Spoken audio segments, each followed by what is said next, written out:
may dumating na package sa bahay. Sa wakas dumating na rin ang in-order kong cycling jersey at agad-agad ko na itong binuksan. Pero napaisip ako, paano nga ba nagsimula ang pagsusuot ng cycling jersey sa mga cycling race? At bakit merong white, polka dot, green at yellow jersey? At ang meaning ng mga ito.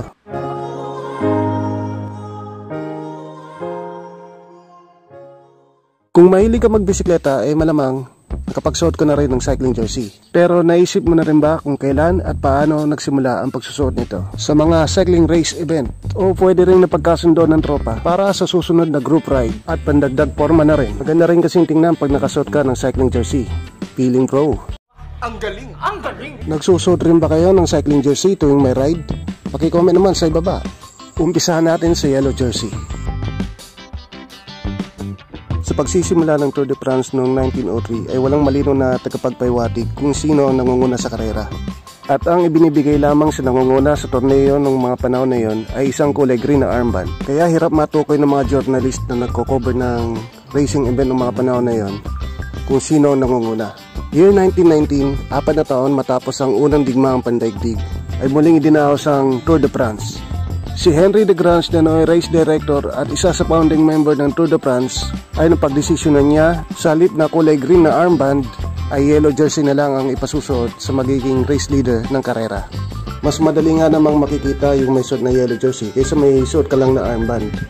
Maging ang mga journalist ay hindi na rin mahirapang matukoy kung sino ang nangunguna sa karera. Bakit yellow na piling kulay? Ito ay ibinase sa kulay ng newspaper na L'Auto Bello na siyang sponsor ng Tour de France noong mga panahon ding yun. At si Eugene Christophe na overall leader ng torneo sa panahong iyon ang siyang kauna-unang nakapagsuot ng yellow jersey. Sunod ay ang polka dot jersey, na kilala rin na King of the Mountain jersey. Ito ang jersey na iginagawad sa kalahok ng torneo bilang tanda ng pinakamabilis umahon sa mountain classification. 1933 ay meron ng mountain classification sa Tour de France, pero wala pang polka dot jersey noong mga panahon na yan. At ipinakilala lang ito noong 1975 sa Tour de France. At ang unang nakapagsuot nito ay si Joop Zoetemelk. At alam niyo ba na ang polka dot ay binase lang sa pambalot ng tsokolate ng isang chocolate company na sponsor din ng torneo noong mga panahon din yun. Kung sprinter ka, ito ang jersey na nababagay sa'yo. Ginagawad naman ang jersey na ito sa may pinakamataas na puntos sa sprinters competition ng torneo. At bakit green? Kaparehong rason din ng naunang dalawang jersey dahil sa kulay green na lawnmower na pinoproduce ng isang kilalang kumpanya na siya ring sponsor sa torneo. White jersey. Technically, ito ang yellow jersey para sa mga batang riders ng torneo. At iginagawad naman ito sa highest place ng torneo sa Under 25 General Classification. Unang ipinakilala ito noong 1975 at isinusuot lamang ng riders sa unang 3 taon as a pro. At noong 1983 ay pinapasuot lamang ito sa siklista na unang beses sasabak sa torneo. At 1985 naman nung na-designate ang jersey na to sa Under 25 category. Year 1989 to 1999 ay hindi naman ito ginamit sa torneo. At year 2000 naman nang muling ginamit ang jersey, magpanggang sa ngayon. Sa Giro d'Italia naman ay mayroong ibang version din ng cycling jersey.